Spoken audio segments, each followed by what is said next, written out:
Hey, this is Eb. I'm here to show off another guitar. This is one that's actually currently mine. I picked it up and want to talk about it a little bit. It's a Farida or Farida. I don't know how you say it.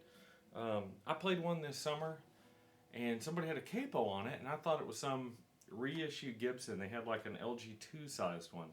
I said, oh, I'd love to play that because LG2s are about my favorite. And I was just blown away by how great it sounded, especially after the guy told me the price.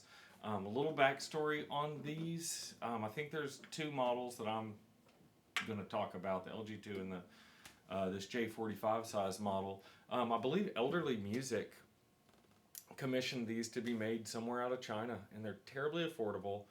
You can look on their website. They come shipped with a hard case for a silly low price. I didn't look it up. I'm not going to quote that, but I picked this one up used. But I was really impressed with it, so I've been looking for one and wanting one of the J45 ones. The numbers on them, this is the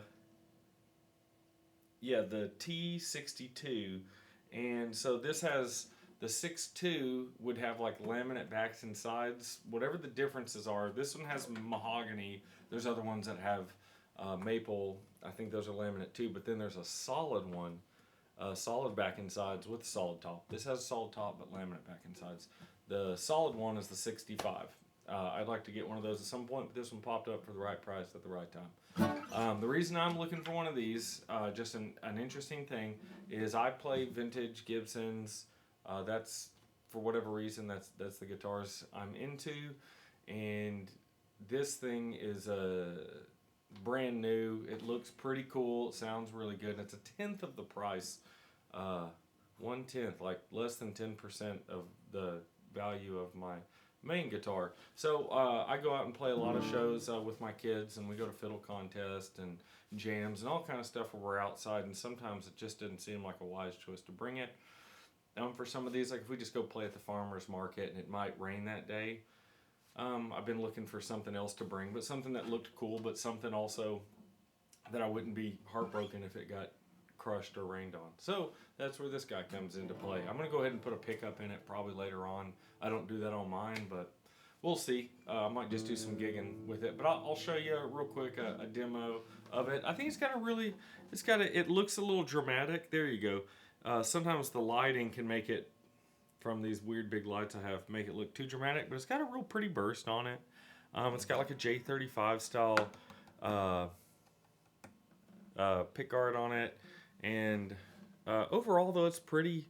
I'm not sure what the fingerboard's made out of, but it has some kind of flame in it, and pretty mahogany neck. Of course it's a stacked heel and a scarf joint on the neck, but cool old straight bridges like I really like.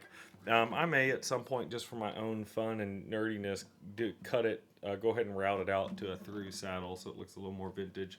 That's just for me. And whatnot. It's got a nice little end pin here. So I wouldn't be embarrassed to be seen out with this. It's got some cool, I forget the company that makes these tuners, but decent looking vintage tuners on there that work fine, and a real good looking headstock on there. It's almost like the, what do you call those? The Collings headstocks or something, that kind of parted look there. But I'll give you a quick demo of it and then a comparison. So stick around for that. So big open sound.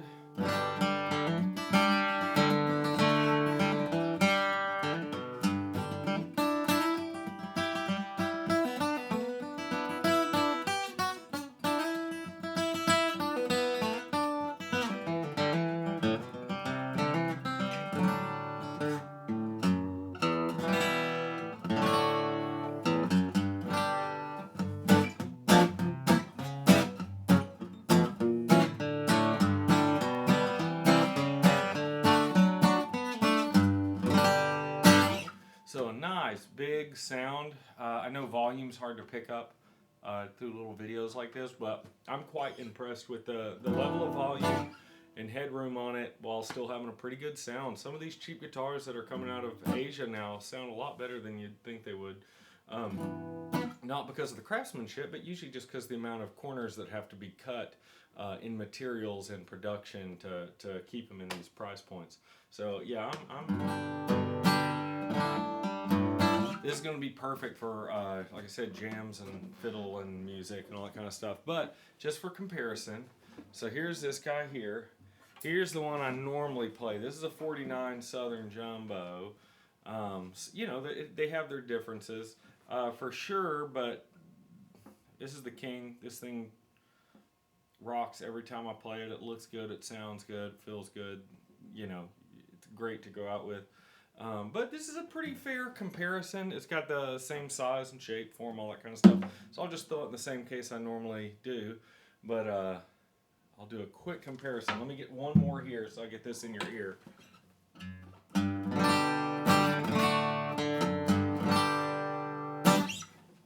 Now these have new strings on them.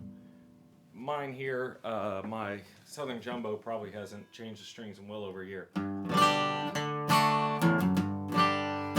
Has a bigger, warmer, beefier, kind of fuzzy tone, which makes it especially good. Some of that might be the string.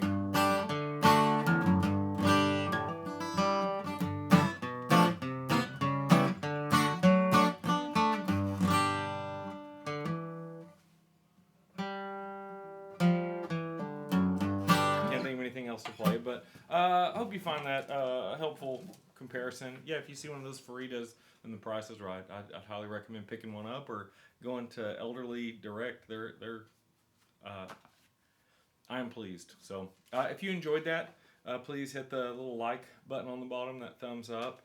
If you want to see more funny videos of old guitars, definitely hit the subscribe button. If you think you know somebody who'd be interested in watching this, go ahead and hit that share button, the little arrow, and email it to them. The one thing, I forgot to mention this, I just realized the one thing that the new ones, and new Gibsons for the most part, my understanding don't have it either. It's hard to see here, but Gibson back then has a tapered headstock where they're thin here and thick here. And that's one of my favorite things about the old guitars. That's so fun to look at. That's one of the big things this also doesn't have, but I'm not going to sand it down for just that purpose. So, thanks for watching.